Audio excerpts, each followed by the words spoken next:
Anderson's tall tale. Mike, are you ready? Yeah.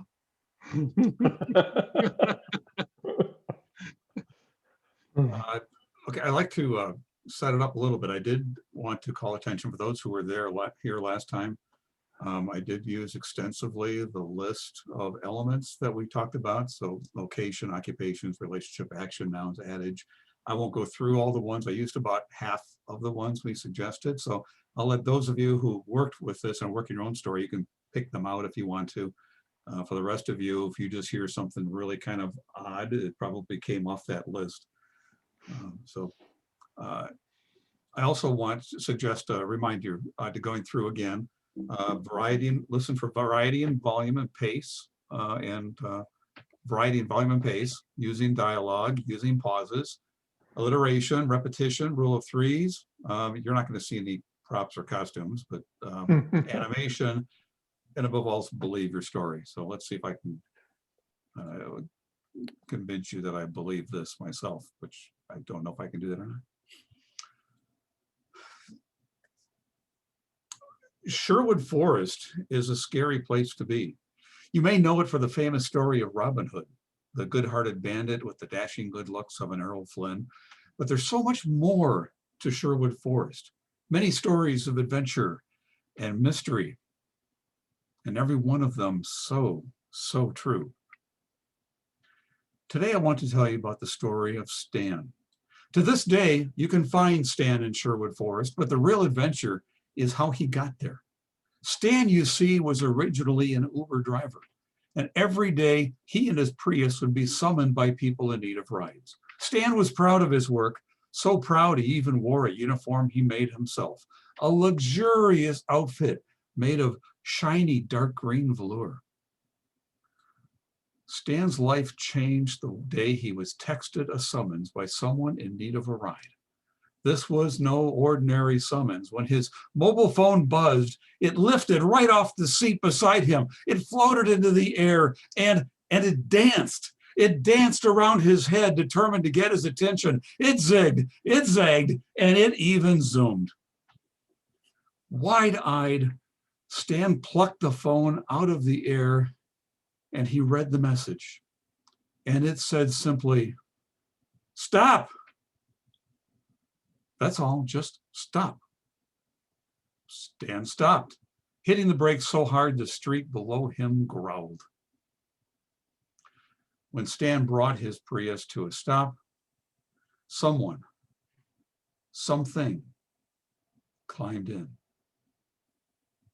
Oh, it didn't get in the car. It climbed into Stan. Naturally, this startled Stan. You know that sinking feeling you get right in your stomach when a demon possesses you? Well, Stan knew right away what had happened. He was just grateful that the demon had no other possessions, because that would have made it a little crowded. Do you know where that demon wanted Stan to take him? Sherwood Forest. Really? Said Stan. You want to go there? And the demon replied, "Sure would." Stan couldn't argue. The demon was now in control of both Stan and the Prius. And to pass the time, Stan asked the demon why they were going to Sherwood Forest. And the demon said, and all of this was inside Stan's head. He had to, because demons have no lips, so they don't speak well. Well, except this demon had lips, but they were Stan's, to be precise. But it's complicated because Stan was using his lips to ask the question. Anyway, the demon said, "I am not an ordinary demon. I am a demon stump grinder.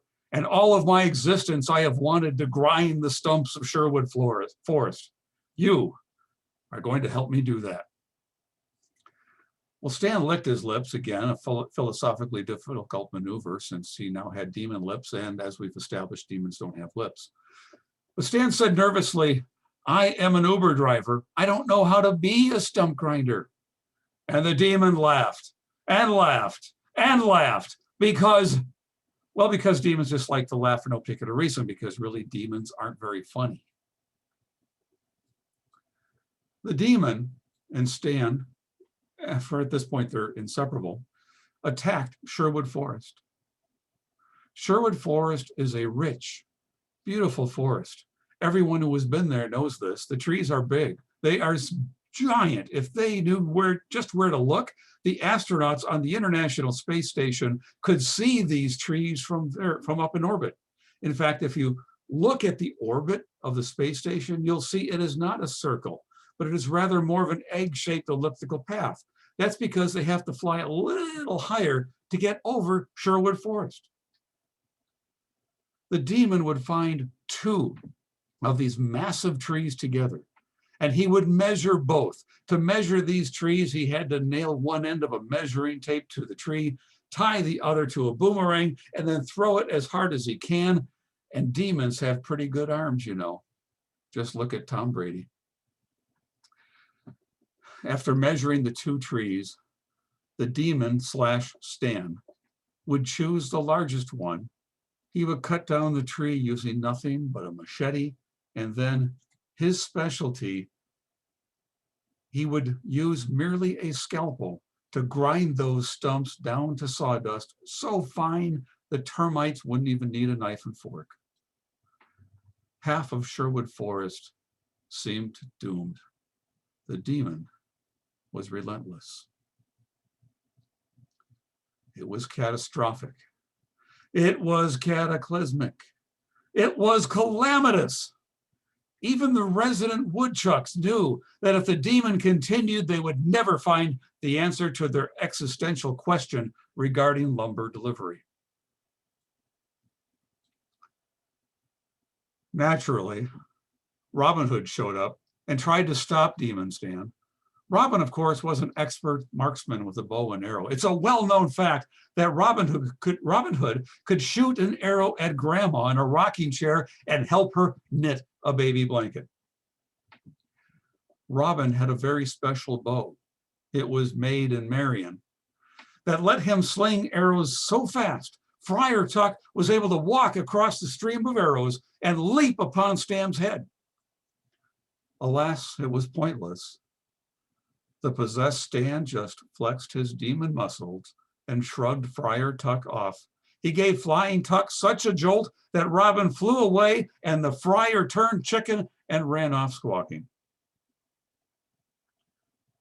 Stan just kept measuring and cutting and grinding, laughing that demons laugh.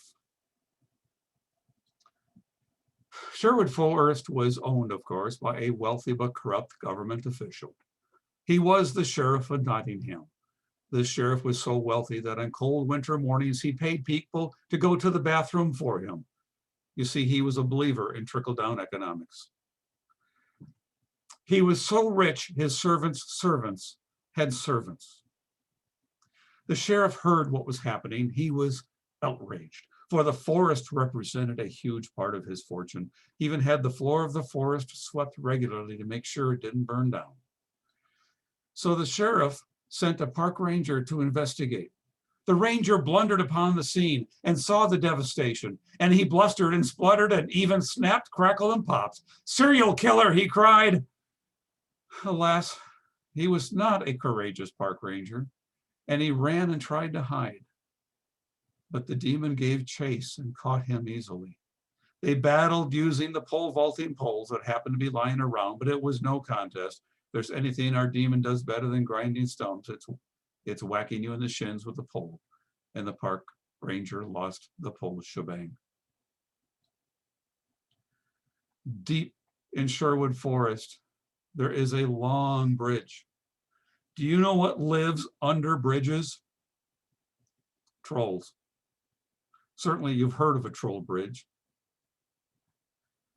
Truly the fearsome creatures, 4 feet tall and 4 feet wide with 16 square feet. The sheriff sent them to attack, but the demon stump grinder possessing Stan's body didn't want to get this dark green velour suit dirty, so he simply threw a few coins at the trolls, and the demon crossed the bridge and departed via the trollway. You've heard of unicorns. They too tried to stop and intervene, cutting and grinding and thrusting their rainbow-colored horns at our demon-possessed Uber driver.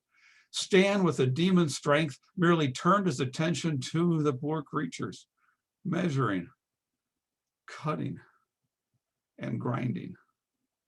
Measuring, cutting, and grinding, creating a never-ending supply of glitter that can be found to this day on the floor of any gentleman's club. To this day, mention stump grinding at a gentleman's club and you will see the professional dancers shudder. It's true. It's true. Ben, check it out next time. Finally, the demon tapped the Stan on the shoulder, from the inside, of course. And the demon said, "I'm done. I've had enough of this grind. Get your Prius."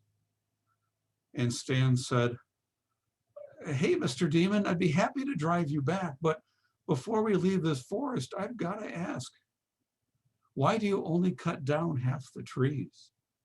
And the demon said, "Do I look like a fool? Every demon stump grinder lives by the same code of professional conduct. We all believe you must measure twice, but cut once." And with that, the demon left Stan's body. He possessed the Prius, leaving Stan forever stranded in Sherwood Forest. And as the stump grinding demon drove away, Stan could hear as it laughed and laughed and laughed.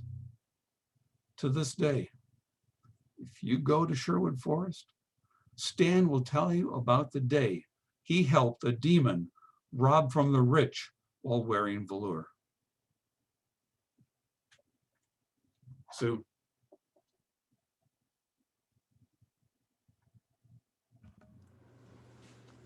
Thank you, Mike. I wrote